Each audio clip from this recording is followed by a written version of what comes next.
greeting to my numerous friends and invite them to take a trip with me over the beautiful Switzerland.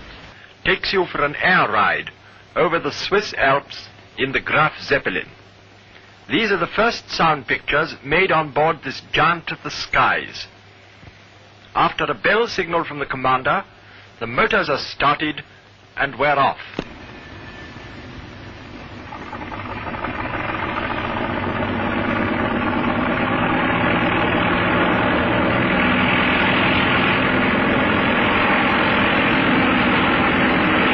Was hat geht das Schiff? 1 Grad schwer. 1 Grad schwer, ja.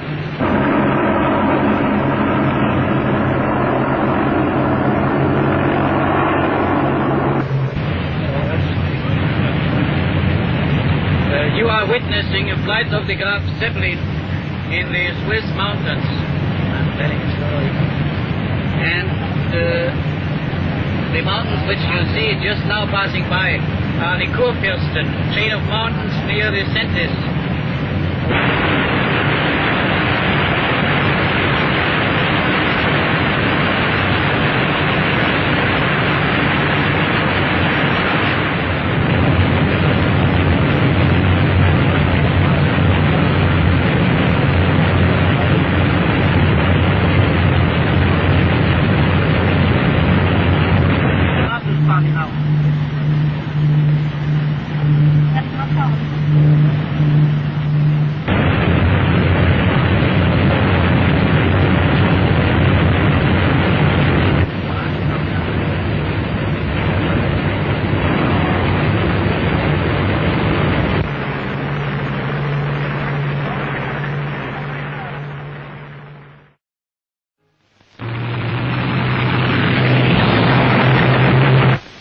In the control room of the Graf Zeppelin, heading northwards on her Arctic flight.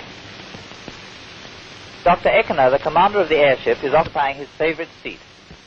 Our first stop is Leningrad, where a small crowd collects to inspect the Graf Zeppelin on her maiden visit to the former capital of Tsarist Russia. Detachments of the Red Army assist in handling the huge ship and in refilling with hydrogen. These are the first pictures taken in Russia by a foreign organization with permission of the Soviet authorities. The shadow of the great monster makes a striking picture against the serried background of Russia's forest land. Within the envelope, the crew move freely to and fro. An airlog is dropped to gauge the ground speed of the vessel. Approaching Archangel, our cameraman takes up a perilous position to shoot the front of the control room. Below is Archangel, which lives largely by lumber, but is icebound for many months of the year when the White Sea is closed to shipping. On again, and we are now in the area of pack ice.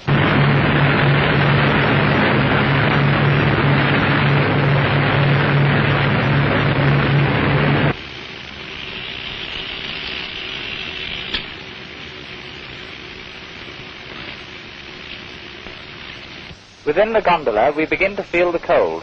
An Arctic kit is donned, but there is no privation. The Zeppelin carries food in abundance, and Dr. Eckener, amongst others, makes a hearty meal. The scientists are busy shooting the sun by sextants and checking their calculations. We are headed for Franz Joseph Land, where we have a rendezvous with the icebreaker Malagin, which is searching for traces of the lost explorer Amundsen. The airship descends in order to hand over supplies and greet the members of the expedition. Among them is the Italian exile Nobile, who accompanied Amundsen in the first flight over the North Pole and commanded the fatal attempt of the Italian dirigible Itala to do what the Graf Zeppelin is now doing, the ice barrier. And now the Zeppelin is over the scene of her quest. Uncharted, Professor Samoilovich, the chief scientist of the party, is busy mapping new lands and de-mapping old ones. The Zeppelin discovered that some Arctic islands, which we affectionately regarded as British, were only agglomerations of ice. In the wireless room, the operators vainly try to send assurances of safety to the inhabited world, but the rays of the midnight sun have killed every short wave. We return along the northern shore of Siberia, and come upon a lonely wireless station at the delta of the Yenisei River. We decide not to descend again, so drop food and mail by parachute.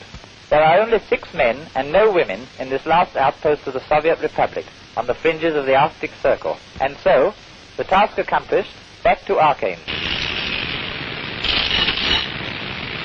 and to Berlin with its cheering crowds.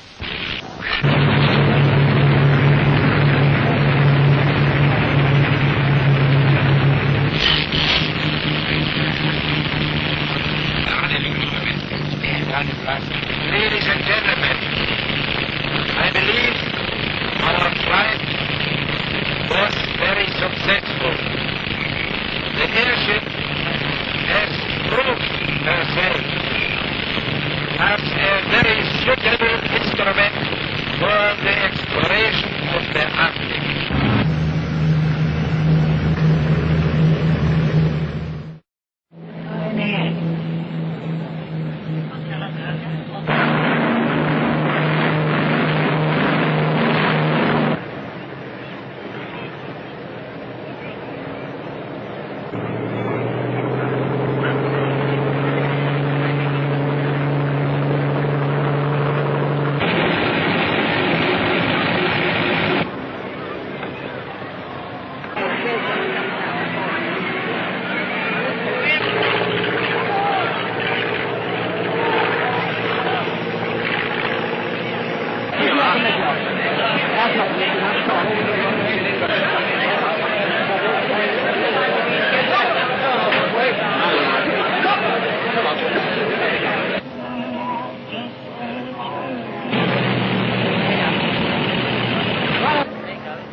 That famous old German dirigible, the Graf Zeppelin, comes rolling up from Rio.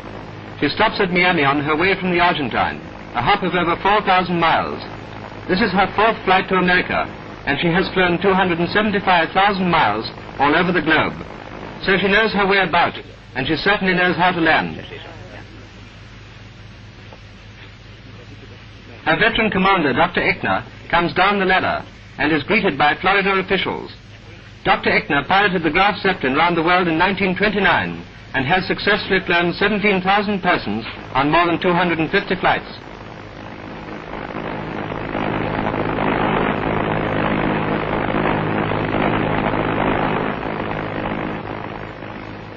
A brief rest, and then she's off again on her way to Chicago, where she circles over the World's Fair.